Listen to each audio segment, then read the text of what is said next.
Slave traffic of the Levant, Nubian slaves.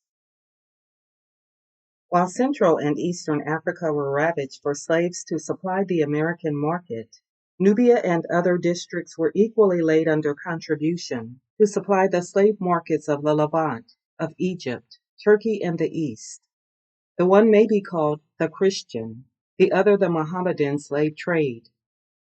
The main difference between the two trades was that while the Europeans generally bought slaves after they had been captured, the less fastidious Turks captured slaves for themselves. We have been accustomed to interest ourselves so much in the Western or Christian slave trade that we have paid but little attention to the other.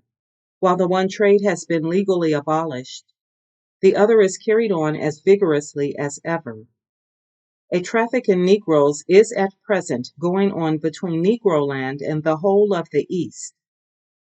While it has been declared illegal to carry away a Negro from the coast of Guinea, Negroes are bought and sold daily in the public slave markets of Cairo and Constantinople. When Dr. Madden of England went to Egypt in 1840 as the bearer of a letter from the Anti-Slavery Convention to Muhammad Ali, the ruler of Egypt, congratulating him upon his having issued an order abolishing the slave hunts, to his great surprise, he found that the order, though issued, had never been enforced and probably never would be. The truth is that Muhammad himself had brought the system of hunting slaves to a high degree of perfection. Nubia was his principal hunting ground, into which he permitted no intruder. His own expeditions were conducted on a grand scale and generally took place after the rainy season. From Dr. Madden's work, we extract a description of these slave hunts. The capturing expedition consists of from 1,000 to 2,000 regular foot soldiers, from 400 to 800 mounted Bedouins, armed with guns and pistols, from 300 to 500 militia, half-naked savages on dromedaries, armed with spears, and 1,000 more on foot, armed with small lances. As soon as everything is ready, the march begins. They usually take from 2 to 4 field pieces, and only sufficient bread for the first 8 days. They take by force on the route such oxen, sheep, and other cattle as they may need, making no reparation and listening to no complaints, as the governor himself is present. As soon as they arrive at the nearest mountains in Nubia, the inhabitants are asked to give the appointed number of slaves as their customary tribute. This is usually done with readiness, as they are well aware that by an obstinate refusal, they expose themselves to far greater sufferings. If the slaves are given without resistance, the inhabitants of that mountain are preserved from the horrors of an open attack. But as the food of the soldiers begins to fail about that time, the poor people are obliged to procure the necessary provisions as well as the specified number of slaves, and the Turks do not consider whether the harvest has been good or bad. All that is not freely given, the soldiers take by force. Like so many bloodhounds, they know how to discover the hidden stores, and frequently leave these unfortunate people scarcely a loaf for the next day. They then proceed on to the more distant mountains. Here they consider themselves to be in the land of an enemy. They encamp near the mountain which they intend to take by storm the following day, or immediately if it is practicable. But before the attack commences, they endeavor to settle the affair amicably. A messenger is sent to the sheik in order to invite him to the camp, and to bring with him the requisite number of slaves. If the chief agrees with his subjects to the proposal, in order to prevent all further bloodshed, or if he finds his means inadequate to attempt resistance, he readily gives the appointed number of slaves. The sheik then proceeds to procure the number he has promised, and this is not difficult, for many volunteers offer themselves for their brethren, and are ready to subject themselves to all the horrors of slavery in order to free those they love. Sometimes they are obliged to be torn by force from the embraces of their friends and relations. The sheik generally receives a dress as a present for his ready services. But there are very few mountains that submit to such a demand. Most villages which are advantageously situated and lie near steep precipices or inaccessible heights that can be ascended only with difficulty defend themselves most valiantly and fight for the rights of liberty with a courage, perseverance, and sacrifice, of which history furnishes us with few examples. Very few flee at the approach of their enemies, although they might take refuge in the high mountains with all their goods, especially as they receive timely information of the arrival of the soldiers. But they consider such flights cowardly and shameful, and prefer to die fighting for their liberty. If the sheik does not yield to the demand, an attack is made upon the village.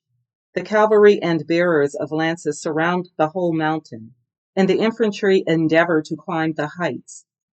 Formerly, they fired with cannon upon the villages in those places where the Negroes were assembled, but on account of the want of skill of the artillerymen, few shots, if any, took effect. The Negroes became indifferent to this prelude, and were only stimulated to a more obstinate resistance.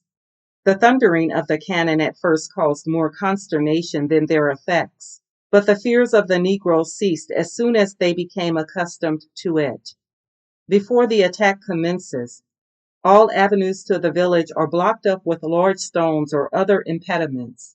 The village is provided with water for several days, the cattle and other property taken up to the mountains. In short, nothing necessary for a proper defense is neglected.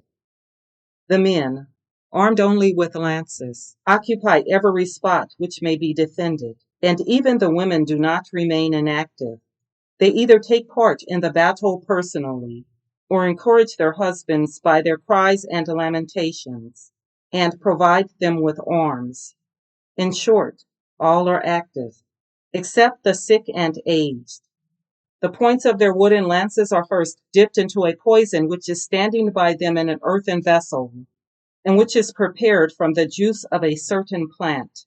The poison is of a whitish color, and looks like milk which has been standing.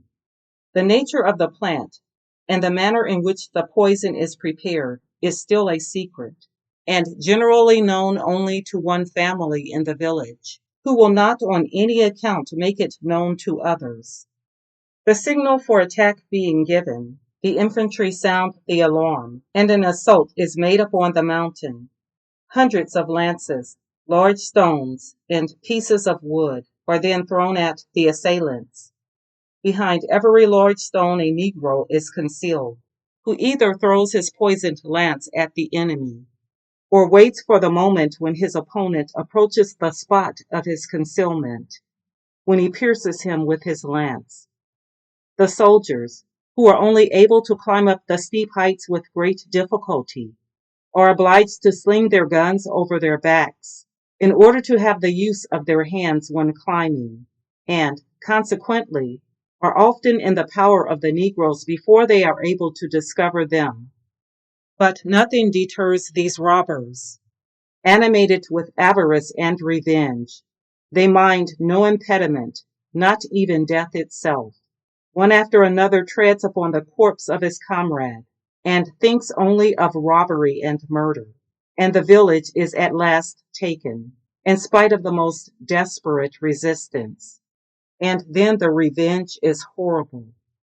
Neither the aged nor the sick are spared. Women, and even children in the womb, fall a sacrifice to their fury. The huts are plundered, the little possessions of the unfortunate inhabitants carried away or destroyed, and all that fall alive into the hands of the robbers are led as slaves into the camp. When the Negroes see that their resistance is no longer of any avail, they frequently prefer death to slavery. And if they are not prevented, you may see the father rip up first the stomach of his wife, then of his children, and then his own, that they may not fall alive into the hands of the enemy. Others endeavor to save themselves by creeping into holes and remain there for several days without nourishment, where there is frequently only room sufficient to allow them to lie on their backs, and in that situation they sometimes remain for 8 days. They have assured me that if they can overcome the first 3 days, they may, with a little effort, continue full 8 days without food. But even from these hiding places, the unfeeling barbarians know how to draw them, or they make use of means to destroy them, provided with combustibles such as pitch, brimstone, etc. The soldiers try to kindle a fire before the entrance of the holes, and, by forcing the stinking smoke into them, the poor creatures are obliged to creep out and surrender themselves to their enemies, or they are suffocated with the smoke. After the Turks have done all in their power to capture the living, they lead these unfortunate people into the camp. They then plunder the huts and the cattle, and several hundred soldiers are engaged in searching the mountain in every direction in order to steal the hidden harvest, that the rest of the Negroes, who were fortunate enough to escape and have hid themselves in inaccessible caves, should not find anything on their return to nourish and continue their life. When slaves to the number of 500 or 600 are obtained, they are sent to Levant with an escort of country people and about 50 soldiers under the command of an officer.